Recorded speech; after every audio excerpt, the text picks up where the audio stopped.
Towno. Hi, Tilda. I haven't talked to you guys in a long time, but I went to get some books from the library this week, and there were some really good ones.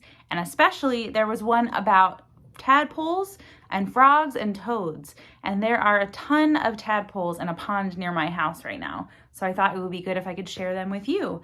So I got this book. It's called Rosa Explores Life Cycles. And it talks all about what happens when frogs lay eggs and then they have their babies, and you can see how they grow.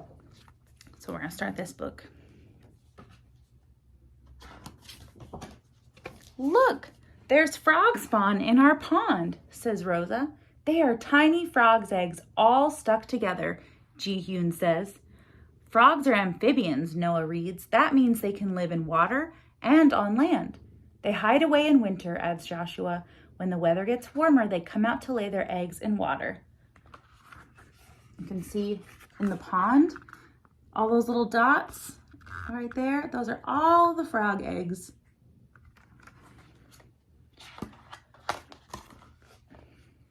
There must be hundreds of eggs, maybe even 1,000, counts Ji-Hyun.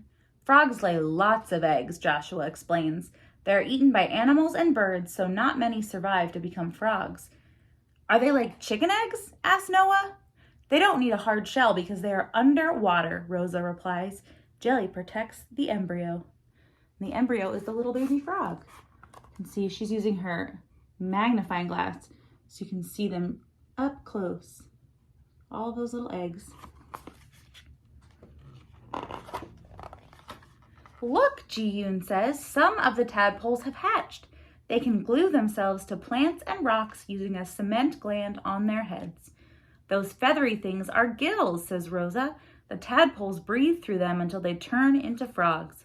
I don't have gills, laughs Joshua. I breathe through my nose and mouth.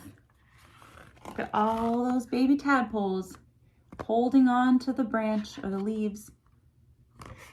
See them in there too. And they have gills. Our tadpoles are good at swimming with their wiggly tails, says Joshua.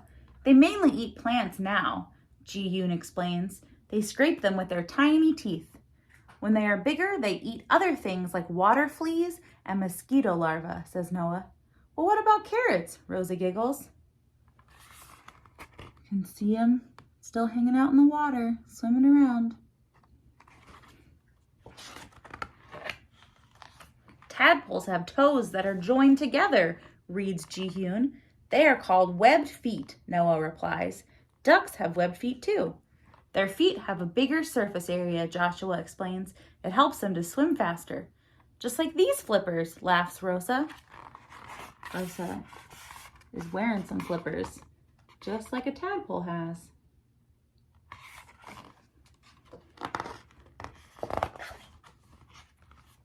The tadpoles are gulping in air, says Noah. They have grown lungs, so now they can breathe out of the water. They can breathe through their skin as well. Some of the frogs have big enough legs to climb out.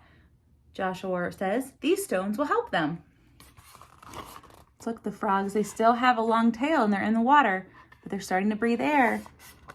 And then these frogs are getting a shorter tail and they're starting to climb out of the water. Ji-Hyun says the froglets' tails have nearly disappeared. They'll be grown-up frogs soon, adds Joshua. They look so different. Frogs go through big changes as they transform from an embryo to an adult, Rosa reads. It's called metamorphosis. Look, the frog's now all the way out of the water. And here's a picture of all that they do. They're an egg, and they're a tadpole larva, and they grow bigger until they have a tail and legs. Then they're a froglet, and then they're a whole frog.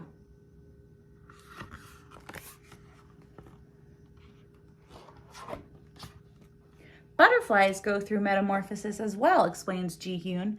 A butterfly looks nothing like a caterpillar. Let's make another pond, says Joshua. Maybe other frogs will lay eggs there too. Great, exclaims Rosa. Let's get started. And that's the end of Rosa Explores Life Cycles. Bye, guys.